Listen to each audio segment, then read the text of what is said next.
ढेंकानाल जिला कामाख्यानगर थाना रेकुला ग्रामस्थित माँ मंगला मंदिर महुलपाल महामाई मंदिर और सारुआली मंगला मंदिर ग्रिल ताड़ी माँ समस्त सुना गहना अलंकार प्राय 15 लाख टंकार गहना चोरी होता मंदिर परिचालन कमिटी पक्षर सूचना मिली। दुर्बृत्त मैंने विलंबित प्रहरी लुटी करथिबा जहाँ सीसीटीवी कैमेरारे कैद हो जाइछि। एथिने कामाख्यानगर थाना 3टी अभियोग पर पुलिस तनाघना आरंभ हो जाइछि। खबर पाई कामाख्यानगर उपखंड आरक्षी अधीक्षक रजनीकांत सामल, थाना अधिकारी चारुलता बेहेरा सहकारी अधिकारी सहित ढेंकानाल साइंटिफिक टीम पहुंची तदंतर सहयोग करछन्ति।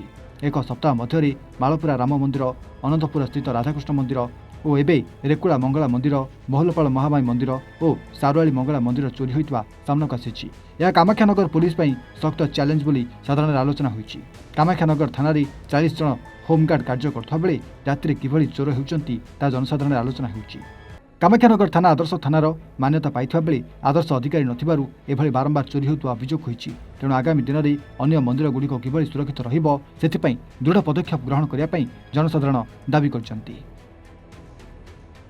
आज्ञा कामाख्यानगर में बर्तमान आईन श्रृंखला परिस्थिति विपर्यस्त अवस्था अच्छी। कामाख्यानगर बर्तमान थाना 3 जन आईआईसी अच्छा। बर्तमान प्रकृत में किए थाना अधिकारी बर्तमान जना पड़नी कहीं क्या मानुना से चौकी भी कहीं बसुना जी कागज खंडे धरिकी पाख गला बेलू कहीं शुणापी प्रस्तुत नुहति।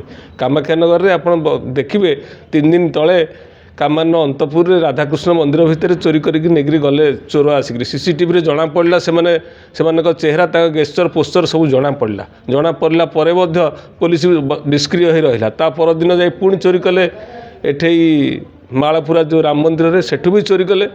तापर चोरी कला बर्तमान आज भी आम देखा पाचु जे बहुत गुड़े सन संपत्ति सहित से एठे आम जो रेकुला जो मंगला मंदिर भितर पशि समस्त चोरी कर नहीं जाते भी सीसीटीवी कैमेरा अच्छी।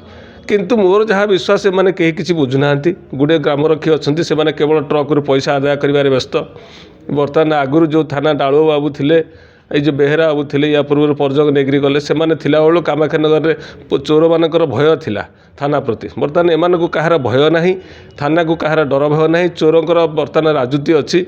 एसपी महोदय को आम अनुरोध करुचु कामाख्यानगर आदर्श थाना को गोटे भल पुलिस अधिकारी पठातु जहाँफल आम शांति टिके रहबू। आम गाँवर मंगला मंदिर गत राति तार ठाकुर सुना रूपा अलंकार और सब जिन ताला भांगी देकर जाइछन्ति। एहीपरि भाव में महुलपाल महामाई मंदिर और सारुआली मंगला मंदिर गत राति चोरी होती। पुलिस तरफ कौन प्रकार पेट्रोलिंग करा जाउना किंबा कौन मंदिर आगु चोरी जाते तार कौन प्रकार एपर्तन चोर को धरा जा पारना। तेणु आम दृढ़तार सह कहूँ आम पेट्रोलिंग को कड़ाकड़ी कर दक्ष अफसर कामानर थाना रही पारे हेले ये जो मंदिर चोरी कि अन्य जगायत हो लोक रक्षा पारती। पुलिस वाला कहते रात 40 जन होमगार्ड पेट्रोलिंग कर ना से जो होमगार्ड अच्छा से अन्य ड्यूटी सब रोचे से गाड़ी कौटे पार्किंग कौटे कौन करने से रोचे। आम के देखुन भी रात पुलिस पेट्रोलिंग एपट आसबार आम देखुना। कौन चाहते आम चाहूँ जो अफिसर आम दृढ़ नुआ अफिसर आसी या कड़ा पदक्षेप नहीं किपरि चोरी रोक जापर पदक्षेप नि चोरी विषय जो राति गला राति माँ मंगलांकर सुना अलंकार आते रूपा फुआ जहाँ थिला हाराहुरी 10-15 लाख टंकार संपत्ति चोरी होइछि। एणु आमर इनते बारंबार ये अंचल सबू चारिआडे चोरी होउछि। महुलपाल सारुआली आमर राधाकृष्ण मंदिर कामानर एवं नुआ रेकुला ग्रामर ये माँ मंगलांकर मंदिर चोरी है जे मालपुरार चोरी होइछि।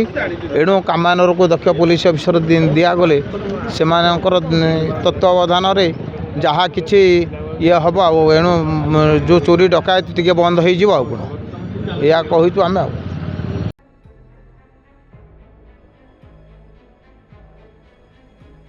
Kamakhyanagar Akshay Kumar report A1 Odisha.